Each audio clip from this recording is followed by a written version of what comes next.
there's nothing like cracking that cellophane and pulling that record out. It just smells great.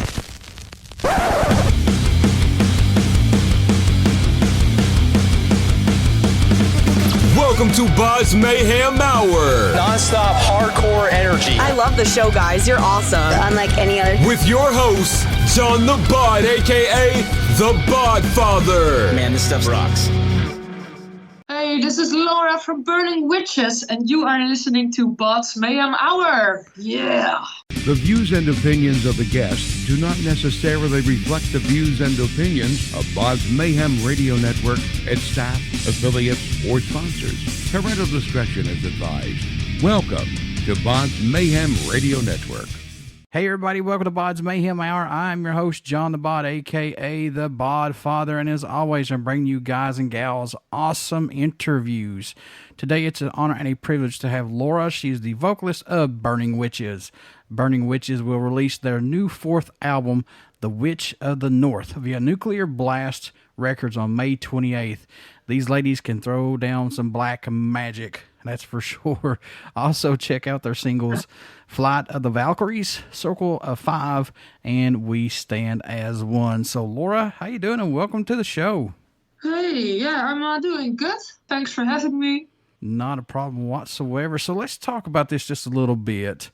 How is the pandemic over on your side of the world? Are you guys out playing shows right now? How is it over there? Yeah, not yet.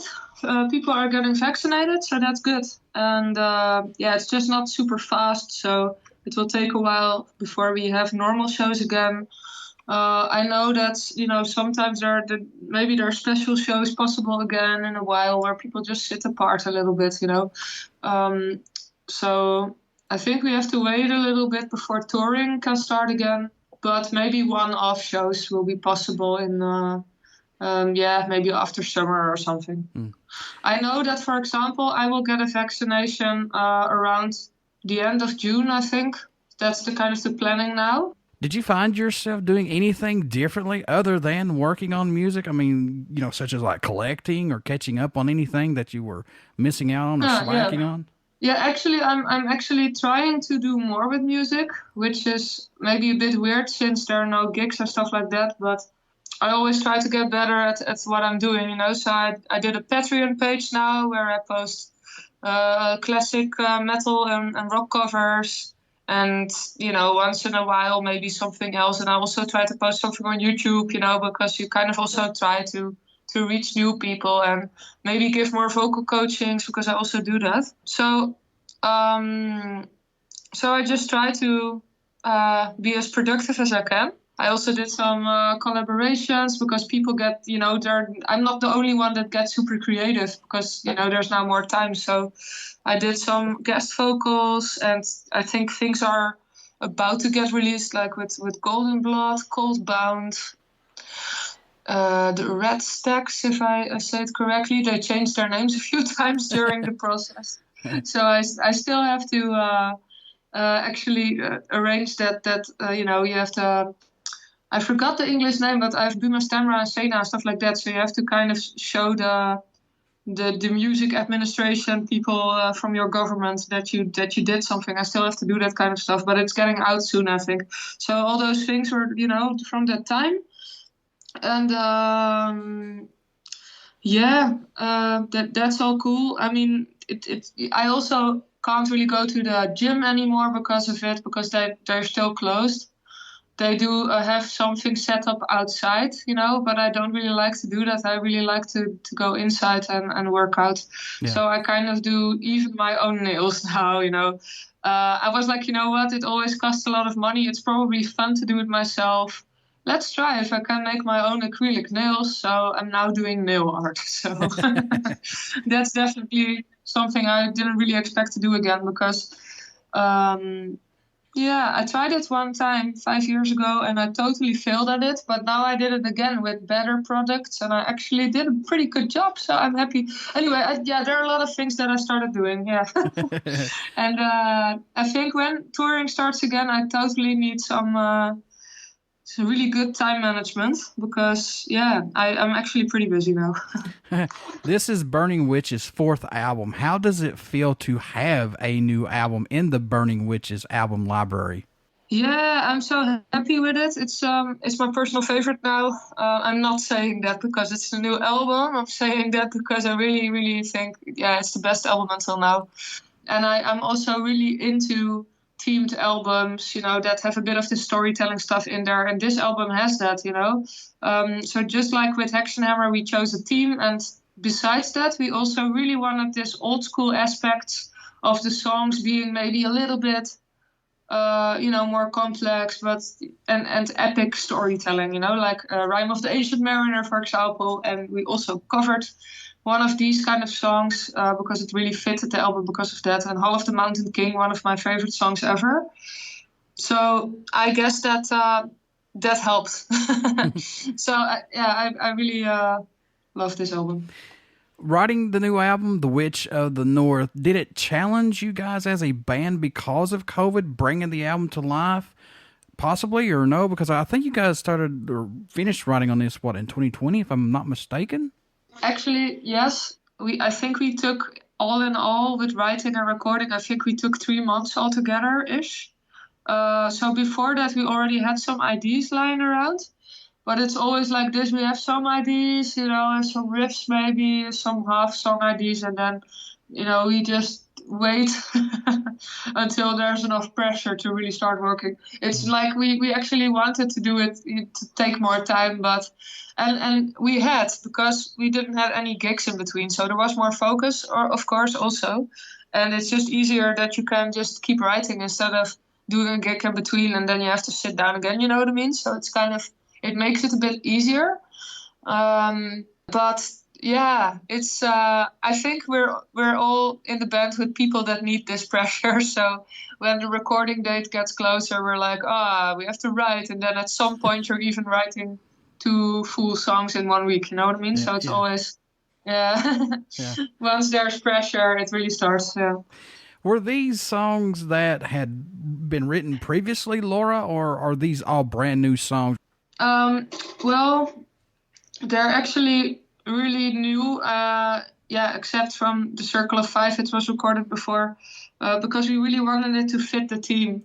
And actually, the best person to ask is Romana, but I know she has written the songs, according to the theme we decided on.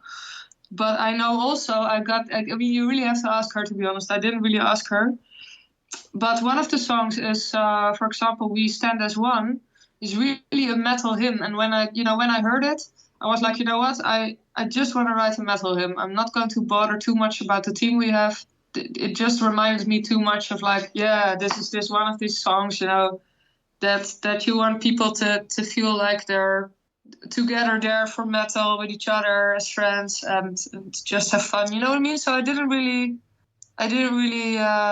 bother too much for that song, I guess. But maybe that's one of the exceptions, but you have to ask her.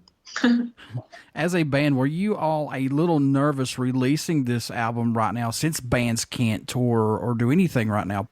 It is a very weird situation. So, actually, yes. Because, the worst possible scenario is that you release an album and you can't tour with it again. Because it's also one of the things that we all look forward to very much.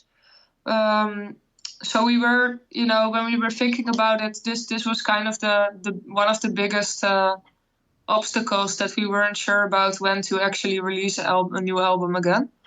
But then again, there's not anything else you can do, right? So it was the best option anyway. So that's why we decided to do something with the extra time we had now. What's impressed you or excited you the most about making this new album, if anything? What stands out the most for you, possibly? Well, I think it was just a lot of fun writing this themed album, because we were really, having writing around the first idea was The Witch of the North.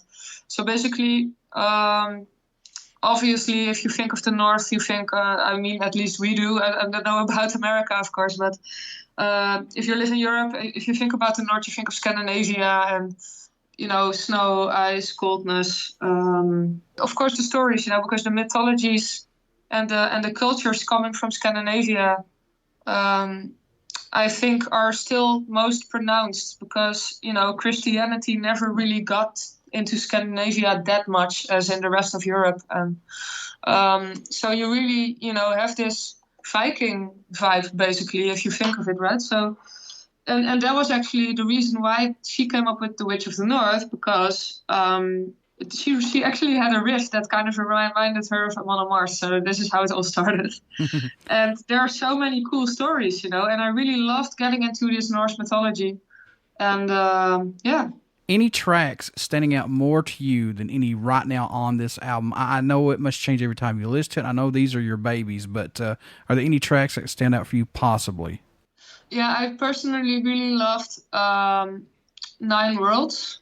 Because it's because it kind of came as a surprise, because we had a lot of trouble writing it in the beginning and we weren't really sure about the song, but eventually it actually turned out as one of my favorites because the chorus is super catchy and it is one of the, the epic storytelling ones, and it tells about Ragnarok, so about frost giants and all the creatures involved in this, the ending of the Nine Worlds.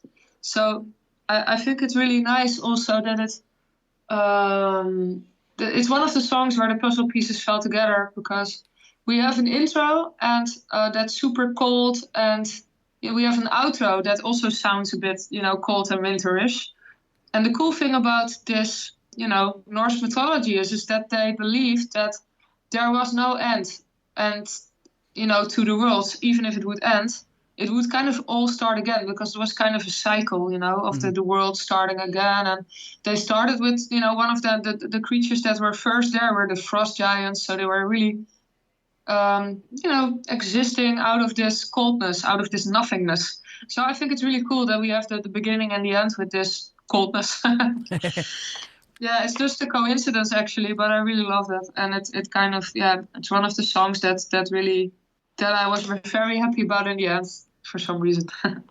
Was there a song that you were working on that totally ended up sounding different than intended to, that was brought to the table? I mean, was there a song that totally took a major turn that sounded different than what it started out to be?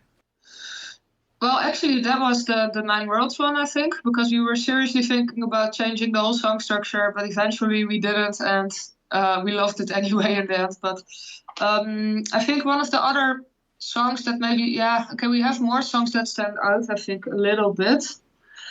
Yeah, we have a ballad. So obviously a ballad is always already a little bit different, And I really took advantage. And I mean, we had a lot of songs now because of the storytelling view on it, that have way more dynamics than we had with Dance with the Devil anyway. So I think it's really cool, because then you actually also really feel when the song starts to really hit you in the face.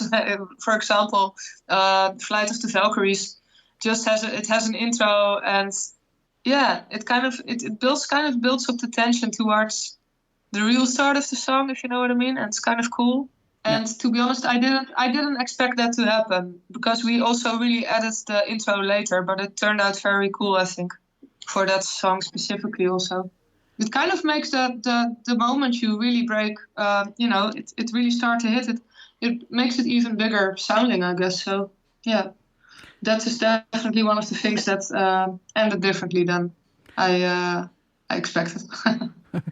Now, Burning Witches teamed up again with Swiss metal legend V.O. Volver, and plus your producer, thrash titan Smear. Let's talk about that. How is working with these guys on this? Is it just a comfort feeling that you guys are used to working with? Do they get something out of you all that maybe somebody else may not get? Yeah, I was thinking about that also because of a question I got previously. And that person said, I think you get better every album. And I was like, maybe one of the reasons is that we always work together with the same people, and you kind of build towards something together.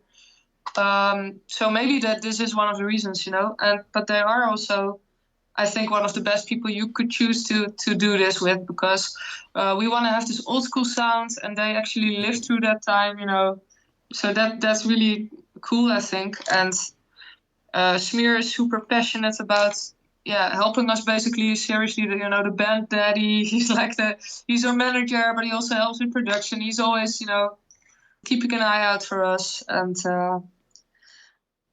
and he's of course obviously also a very creative person. He did a lot of work with Destruction and with other projects, and the cool thing I think, because he's also producing the album. I think the cool thing is he not only, I mean, it's kind of like the obvious thing maybe what I'm saying now, but of course he plays an instrument and he sings, so he understands both, and that I think it's really important that you kind of understand both, and he does. So it works.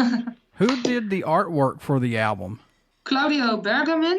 It's I heard actually also from my last, because it's an artist from Chile originally, but apparently he lives in California now. So he did a great job. He also made the artwork for Judas Priest, for Firepower, and it's just a really cool artist, and I love what he did for us. We just basically, we always have this idea that it's so cool to have us on the front as this bigger than life, comic figures, so that's the metal part. And then he did a great job also at bringing in this fierceness that we put into the, because the Norse mythology, I think the cool thing is it portrays women as very fierce, and there were of course shield maidens during those times, and I think it's really cool that it was pretty normal there, that women could be caring but also very fierce, and I think he put that also on the cover.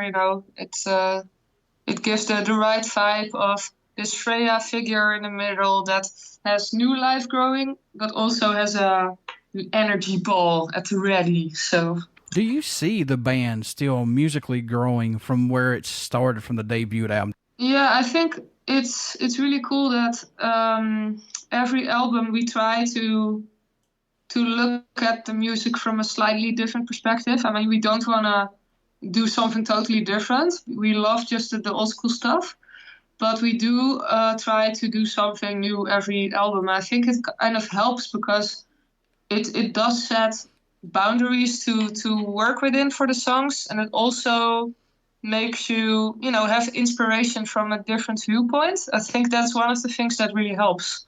So Laura, what do you hope everyone takes away, or a message you hope they hear while listening to any of Burning Witches music in general? What do you hope they get from it once they start listening to your guys' music? So this is what I personally also like in metal, is that it gives you energy and you get a powerful feeling, just like, wow, and I hope they get the same, so they're energized. And it's for me, it's almost like an action movie, I like metal because it gives this tension. It has this tension in there, and I think we definitely have that with this album, and maybe even more than normal, because it is more storytelling even. So it's kind of almost like a movie, It feels a little bit like it because you have this intro and then the vibe kind of continues, you know what I mean? Mm-hmm. So I think that's one of the reasons, and metal. So, yeah. Now, I know when you were younger, you had a lot of music growing up that affected you, but did you have that one go-to album that affected you as far as giving you inspiration or letting you escape for a while? Did you have that one go-to album maybe? Well, I mean, I always listen to albums for a period of time, and then I'm really into one album and then I kind of go to the next one. So there were a lot of them. One of the, if I have to tell you about the ones that really drew me in, I guess they always have been the albums that kind of had a theme throughout them. So, for example, Wasp is one of the bands that really started also doing this. I think, they started with the shock rock and the glam-ish stuff, but if you look at later albums, they really chose, obvious directions for a lot of their albums, and one of them is Dying for the World. So this was actually the album I listened to first, and I just loved it because it was a little bit dark, and It's one of I think one of their albums that has the most tension in there, because you know, it's pretty dark and aggressive, and you kind of feel it brewing, if you know what I mean. Mm-hmm. So that's definitely one of them. And then you have, for example, the first 2 albums of Elevatie, were also working with a lot of intros, with rain falling down and druids speaking, and in a different language also, which totally gives you this vibe that you're in a total different environment, right? So that was really nice. I think, to be honest, if you ask me what are my favorite albums, then they're definitely the ones that set these kind of vibes. So even, for example, Dance of Death from Iron Maiden, I think Once from Nightwish did this. And it doesn't even need to be a concept album per definition. But I think that bands that do this, you know, that really choose a direction for each album separately, that I really love them the most, to be honest. Yeah. Folks, you want to get out and pick up Burning Witches' 4th album. This is their new album entitled The Witch of the North via Nuclear Blast on May 28th. You want to get out and support these ladies and pick this album up. So, Laura, how can folks stay in touch with you all? Buy some merchandise, tour dates when this happens, this album. How can they do that? Yeah, you can find it on the Nuclear Blast website now for the pre-orders. And you can also just keep an eye out on our Facebook, because we add some things also sometimes, you know. So we have a web shop also on our Facebook page. We hope that you keep an eye out on the 28th of May. So this is the release date. We will have a live stream for the Witch of the North. And it will be awesome, because we have a really great team now to do the live stream. I'm really looking forward to it. And it will be free for everyone to watch. So it's just something cool during these locked up times. And before I let you go, would you care to do a promo for my show? Let's do it. Hey, this is Laura from Burning Witches, and you are listening to BODS Mayhem Hour. Yeah. Everybody stick around. We got some great stuff coming up, and you only hear these interviews right here on BODS Mayhem Hour and BODS Mayhem Hour Podcast. Please get out and check out our Facebook page. It has our podcast link, YouTube link, and you want to subscribe to our YouTube link, because we got a lot of stuff coming up down the pipe for BODS Mayhem Hour. Also, pick up Burning Witch's 4th new album, The Witch of the North, via Nuclear Blast on May 28th. You will not be disappointed. And Laura, before I let you go, I just want to tell you that you all knocked it out of the ballpark on the cover of Ronnie James Dio's Holy Diver. I mean, you guys, I'm not just saying it because you're on here. I'm just telling you the God's honest truth. It was very, very good. And you guys, man, you guys deserve a drink on that one for sure. All right. Thanks. Not a problem. Good to hear. All right, Laura, you have a good day, and I wish you all nothing but the best of luck. Yeah, thank you so much, and have a nice day. Yeah. Thank you.